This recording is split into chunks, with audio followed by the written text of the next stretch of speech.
So today we're going to talk about shoulder health. We're going to talk about how if you have some generalized shoulder discomfort or maybe even some acute shoulder discomfort, some decreased range of motion, some things that are bothering when you're swimming or serving or playing a racket sport, we're going to go through some basics of that today in this video that we're about to show you. But before you do that, make sure that you go to our YouTube channel at Integrated Physical Therapy, click on the subscribe button, and don't forget to hit that bell. That bell will make sure that you get all the latest videos that we produce on a weekly basis for you guys.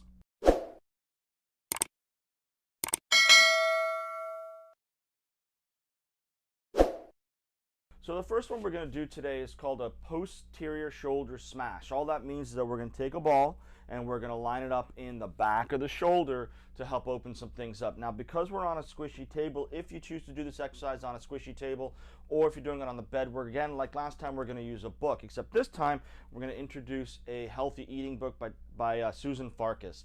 And this is a book that Susan has put together in collaboration with the women's group called Wizo, W-I-Z-O, where you can even purchase this book. It's got all types of anti-inflammatory recipes, things that we prescribe to a lot of our patients, because this is all about anti-inflammation, and that's where a lot of the disease in this country comes from, is inflammation. So Susan Farkas has put together a wonderful book, and we're going to use this one today as our support structure.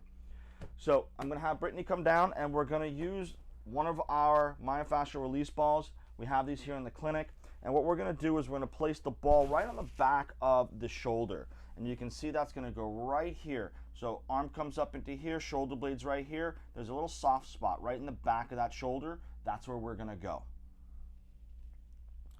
And as Brittany lies down, we're going to position the ball, let her find that spot that's hot, hard, or tender. Couple of things that'll happen on here. Roll a little bit on the ball, find that spot that sucks. Find that spot that's hot, hard, or tender, and then wait. Wait for it to melt. Now, Brittany's holding her head up here, and that's fine, but that's going to put a lot of tension on you. So if we use a pillow, Brittany then can just kind of lay down into that, and now she's in a good spot. How's that feeling? It's definitely tender. Yeah? Where are you feeling it? Right where the ball's at, right underneath, or right to the side of where the shoulder blade ends, and then going right down just to where the deltoid ends in the arm. So what will happen is when you have a restriction in a tendon or in a region or whatnot, and you put pressure into it, much like when we do our manual therapies, what will happen is the restriction of the tissue will be felt away from where the ball is or where our hands are in the therapy rooms. So find your pain, look elsewhere for your cause, and don't be alarmed if you feel this in other places as the ball does its thing. Now, as Brittany stays here for 3 to 5 minutes, 3 to 5 minutes is when myofascial release starts to happen. 3 to 5 minutes. It's tension under time, pressure under time, or rather time under tension, that is. Still feeling okay? Okay. I still feel it. So what we're going to do here is we're going to move into our second exercise, which is called our sleeper stretch. Now, this is one of my favorite shoulder stretches, and it requires both arms. Now, if the ball is creating too much discomfort for you, remove the ball, and we can do the stretch in and of itself. But the sleeper stretch is going to require the opposite arm to be placed on top of the wrist and the hand. And we're going to provide resistance in both directions. So in this case, the top hand is going to push down towards the table. The bottom hand, the one where the ball is on, is going to provide resistance. Now this hand should come towards the hip and the belly as it pushes down. The movement is extraordinarily slow. We're going to push down as far as we can go without creating discomfort. Yes, the ball has some discomfort in it, but pain. Stay away from pain. No pain, no gain doesn't work here. Once you reach the end of your range, now we're going to pull up with the bottom hand, and the top hand provides resistance. Again, this movement is extraordinarily slow. Tell us a little bit about what you're feeling. So when I was in the resting position down at the bottom, there was no sharp pain, but definitely just the pressure from the release. And then on the way up, you can kind of feel like, I'm barely giving myself resistance, and it's really hard for me to push up into it. I can feel like the shake from my arm. And what we're doing here is we're isolating some of the external rotator muscles, but what we're actually doing is what's called an eccentric release, right? That means the muscle is contracting, but it's lengthening at the same time. So the two types of releases that we do here in this office, myofascial release, which is slow, time under tension, time under pressure, and we wait at the barrier for things to release. The other way is eccentric release. This is a Kihara type of stretch. Please look them up online. That's Steve and Ann. They've done a wonderful job with this work. And so when I came back down for the second round into a stretch, I'm so much closer to the table with not even getting any pressure yet. Then as I start to push into the stretch, if you saw where I was at before, it was more like up here, now easily falling much lower. And what's happening is we're resetting the neuromuscular system right now. We're teaching the body that it's okay to be stable and free in these ranges. Now, one thing that we always talk about is stability within mobility. So what we're teaching right now is some opening movements, some releases. You always want to create a stable upper quarter shoulder blade environment in these in this exercise program once you've completed these stretches. We're just showing you some openings and some releases, but we always want to bring in stability and stabilizing exercises. This is crazy. Her arm's almost on the table. Yeah, but it's definitely fatiguing out. So as I'm coming up, what I try to think about is I want my bottom arm, the one that we're stretching, to win, but I want it to win slowly. So as I'm pushing up, I'm creating just enough resistance so that I feel like I'm working on the way up, but not so much that I'm like struggling to get that arm up. So it's just enough so it's a little more than you can win with. We're talking 3 to 5 repetitions here. This is not something that you need to do 10, 12 repetitions, multiple sets. We're talking 3 to 5 repetitions. The muscle will eventually fatigue out, just like Brittany was talking about, and the range of motion will absolutely increase as you go through it. And it would be the same thing if I didn't have that ball there. I would just be going through the same motions of the stretch. The ball just gives you that extra little bit of pressure to create some more soft tissue pliability. Awesome. Let's move on to the next. Let's talk about foam rollers for just a minute here. Foam rollers are designed not to roll on, okay? All the time we'll see people in the gym, we'll see them wherever they are at home, and they're rolling on these foam rollers. And what you're actually doing when you do that is you're creating hematomas, small bruises inside the muscle tissue itself.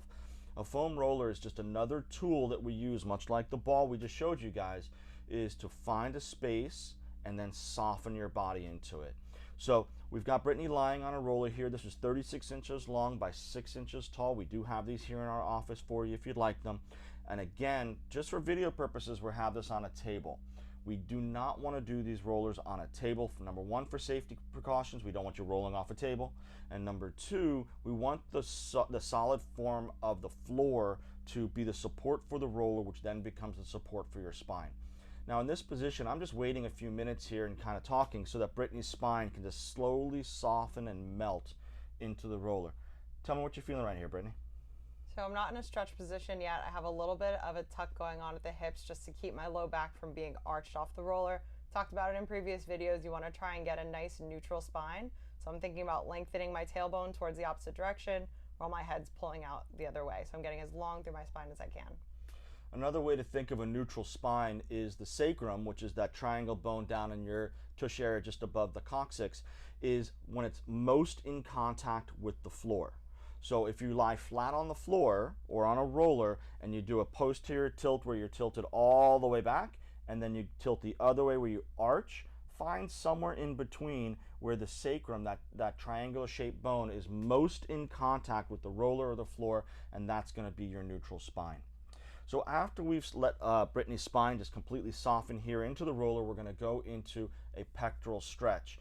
Now this, if you're having shoulder problems, is a wonderful way to take tension off the front of the body to give our spine and our shoulder blades and everything on the back side room to work appropriately.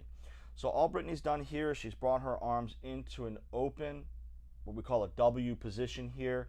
And this is a lot more difficult than it looks. Keep in mind, Brittany is a well individual. She's an athlete. She works out on a daily basis and stretches and mobilizes. This is pretty amazing. Most people might just be here. You might be in this position here. If this is too difficult, bring the elbows down a little bit closer to the body and start here, right? So the elbows bent means we've decreased the length of the force. If the arms are open out to the side lengthwise, that'll make it more challenging and harder. Bending the elbows makes it a little bit easier and takes the tension off. So let's start with bent elbows, and we're going to start in a position that's comfortable for you, and then we're going to hang out. And when my arms first went here, my body automatically tried to flare out my ribs and lift my low back off the foam roller. So I just did a little bit of a tuck, engaged right through here, and now back stays in contact with the roller. That's great advice there. And what Brittany is talking about is maintaining a neutral spine through the exercise. In other words, we don't want accommodation. We don't want the rib cage to lift up to cheat to get more external rotation, because that's not really what we're working on here. What we're working is an opening movement of stretch, lengthening. Stretch isn't the right word. It's more of a release, because we want to be here for 3 to 5 minutes. So as you can see here, Brittany again has already started to allow for that shoulders to drop down towards the table, arms coming down. And it's not unusual if one arm has more range than the other, because we are one arm dominant. Something that we can do here we like to call is just snow angels, but we'll do the modified. So our elbows will come down to the sides. Sand angels if you're from Florida. Sand angels if you're from Florida. And then we're going to press back up again. And again, the whole time Brittany's trying to maintain the rib cage down here. If the rib cage starts to lift and we cannot hold it in place, well, we don't go any further with the arms, right? Stay within the range we can accommodate and stay stable within. Now, Brittany's not engaged. She's not hyper contracted here. She's got a slight engagement, so the rib cage and the lower abdominals and the pelvis are connected, so that way she's providing stability with mobility.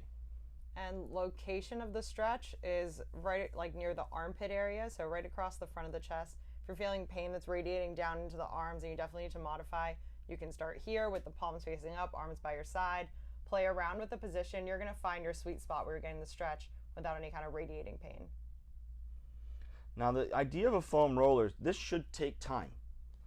This should be here multiple times a day, 5 minutes, 10 minutes, 15 minutes. You want to reverse what we do on a regular basis, which is sit, right? If we're sitting, our tush is behind us, our shoulders are rounded forward, our head is extended, and we're in this position.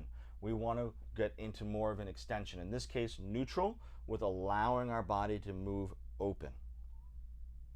Okay, we're going to show you some other movements in just a moment. We're going to flip over.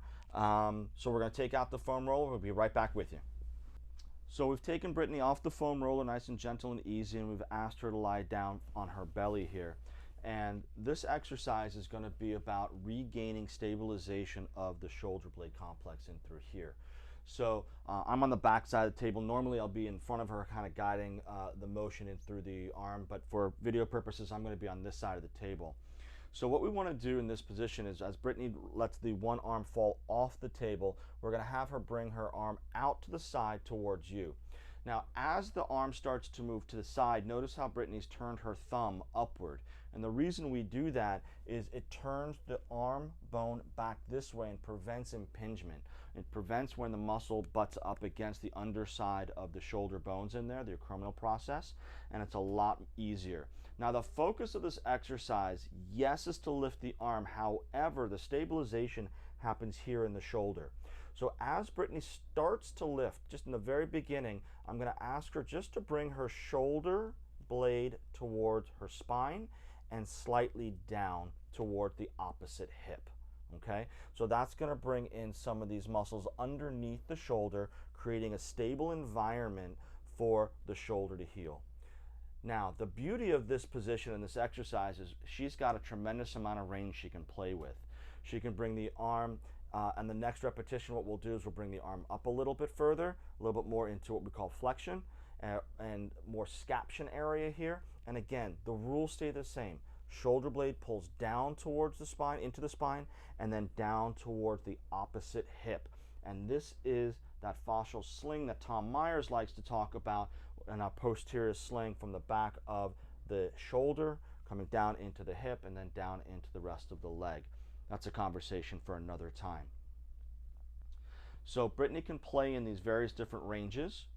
At the top of the range, we want to make sure that we hold it for a moment just to solidify that range. We're here, hold, make sure this is engaged, boom, we come back.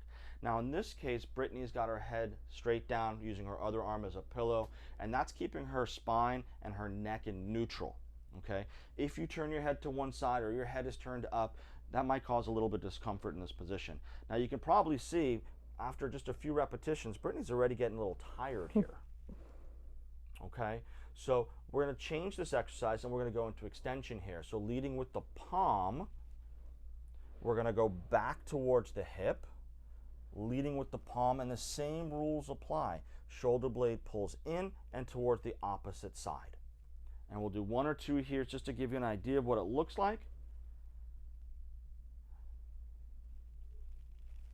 And just a couple of repetitions here. You can see Brittany's struggling to work here, and that's where we stop. We do not need to do more than that. Brittany, how'd that feel? So tiring for such a small movement. The other thing to really focus on is I don't feel anything in like my upper trap area. So a lot of times it's a really common compensation is you're going to try and use your upper trap to lift that arm up. What Craig was talking about, tucking your shoulder blade down into your opposite back pocket, that helps keep the muscles that you want working and the muscles that you don't want silent. That's right. So that might look like, if I was lying down, that might look like a shoulder lifting up this way, and then you pull here. And the goal is to really keep that shoulder blade down in its proper place. So this is one of my favorite exercises. Remember, we talked about once we've created a mobile environment, we need to make sure that we have stability within that mobility. That is the key to preventing injuries, making sure that we have stable joint motion within a mobile environment, mobility within stability. So we're going to use a loop band here, and Brittany's going to face the wall for us. We're going to place the band around the wrists, and these are called wall walks. Now, the key to this exercise, believe it or not, is not the ability to move the arms up the wall. That's going to be the movement. The stability is going to come from everything happening from the shoulder blades, rib cage, tush, hips, everything else here. So I've got Brittany in a slight knee bend. And the reason I do that is because now I've angled the sacrum down and it's automatically engaged her core musculature. Her pelvic floor is engaged, her adductors are engaged, and her lats here are also engaged, creating a very stable environment. So now as Brittany climbs the wall one hand at a time, the goal here is to try keep the elbows engaged inward, okay? As she climbs up the wall little bit by little bit, she's going to reach a point where 2 things are going to happen. One, either she's going to arch into it because she doesn't have the stability here to create the increased mobility above the arm, so she'll compensate by, again, extending. Show us what that might look like. Right through here, just extending in through the spine. So what we're going to do here, again, is really engage that rib cage down, keep the hips in underneath, and then just work within the range of motion that you have available to you right now. So let's do a couple of movements through here. Brittany, talk to us. How are we feeling? So all the way down the outside from external rotators all the way through here, definitely burning in a good way, muscle burning. And then as the other thing that Craig didn't say was the second compensation, which is trying to fight to keep those elbows in. So if I notice that my elbows are flaring out, that also means that I need to go back to where I'm able to control the movement here. So I'm really using everything in my shoulders and all those stabilizing muscles to try and keep the elbows facing in, almost like my arms are in a Y kind of position. But once I get here, like, whew, instant muscle fatigue. And again, we do not need to do a tremendous amount of these because we're so isolated. We can do 3 to 5 repetitions right now and then slowly increase them as we go through. So we've put Brittany through her paces today. We've introduced mobility, we've introduced stability. These are all different types of exercises we'll do throughout a shoulder rehabilitation. Remember, in the beginning, it's about calming down that inflammation. We introduce you to Susan Farkas's anti-inflammatory book. We also talk about how to use the sleeper stretch to increase range of motion. And thank you very much to Brittany for being our model today and helping us guide our way through it. And I used a light band. What you guys missed that we cut out was me trying to use a heavier medium band, and it didn't go so well. I had elbows flaring, I had rib cage flaring, so we went down to the lighter band. Definitely start with the light band. If the band is too much, even just working through that position of movement with the elbows in, arms facing out, preventing that flare coming from the belly button, all of these things, I'm still getting some work done. So you can practice the movement there, and then once you feel comfortable with that, add the resistance to get that extra stability throughout the shoulders. That's great advice from Brittany. Guys, thank you so much for tuning in. We appreciate you. Be sure to subscribe to Integrated Physical Therapy's YouTube channel. Hit that bell. Make sure that you are able to receive our videos as soon as we release them on a weekly basis. Have an amazing day.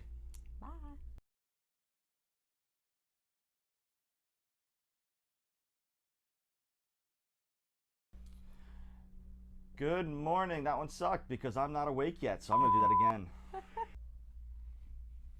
So this is one of, where's the camera?